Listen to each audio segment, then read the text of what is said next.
দেশের ৮০তম স্বাধীনতা দিবস উদযাপন আর এই দিনটাকে সামনে রেখে বিনামূল্যে চক্ষু শিবিরের আয়োজন করা হয়েছে।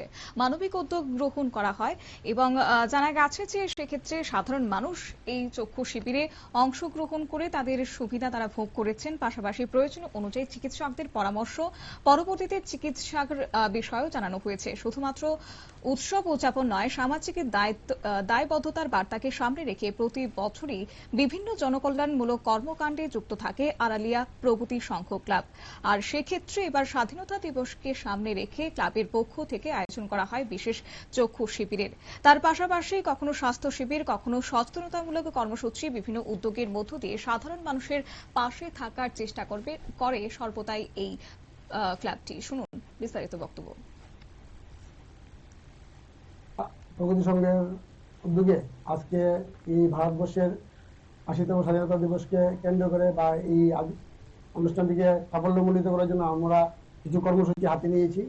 সকালে আমরা পতাকা উত্তোলনের মাধ্যমে এটা শুরু করেছি আজকের অনুষ্ঠানটি। তারপরে আমরা এই এলাকার প্রায় ২০-২২ জন দুস্থ মহিলাদের মধ্যে বস্ত্র বিতরণ করেছি। আর এখন অ্যাকচুয়ালি আমাদের যে এই ক্লাব এরিয়া বা এলাকা আছে আড়ালিয়া, এটা অত্যন্ত গরিব এলাকা। এখানে অনেক গরিব মানুষ বাস করে, তাদের পক্ষে বিভিন্ন স্বাস্থ্য পরিষেবা নেওয়া সম্ভব হয় না। সেই জন্য আমরা ক্লাবের উদ্যোগে আজকে এখানে একটা বিশেষ চক্ষু শিবিরের আয়োজন করেছি। এখানে চোখে যত সমস্যা আছে, চক্ষু ছানি অপারেশন হোক বা রেটিনা চেঞ্জ, সবকিছু করা হচ্ছে।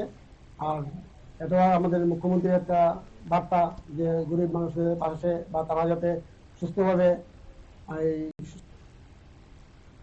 আপনারা শুনলেন। এবং ক্লাব সম্পাদক শঙ্কর দে জানান যে স্বাধীনতা দিবস শুধুমাত্র পতাকা উত্তোলন বা সাংস্কৃতিক অনুষ্ঠানের মধ্যে সীমাবদ্ধ নয়।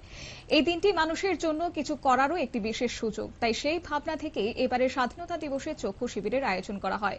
তিনি এও বলেন যে আগামী দিনেও মানুষের প্রয়োজন অনুযায়ী বিভিন্ন সামাজিক ও জনকল্যাণমূলক কর্মসূচি চালিয়ে যাওয়ার পরিকল্পনা রয়েছে ক্লাবের। স্বাধীনতার ৮০ বছর পূর্তিতে যখন দেশ জুড়ে চলছে উদযাপন, ঠিক তখনই আড়ালিয়া প্রগতি সংঘ ক্লাবের এই উদ্যোগ যেন স্বাধীনতার মূল চেতনাকে আরো একবার সামনে তুলে ধরল, যে মানুষের পাশে দাঁড়ানো, সমাজের জন্য কাজ করা এবং সকলের জন্য এগিয়ে আসা। ছোট্ট একটি বিজ্ঞাপন বিরতির সঙ্গে থাকুন।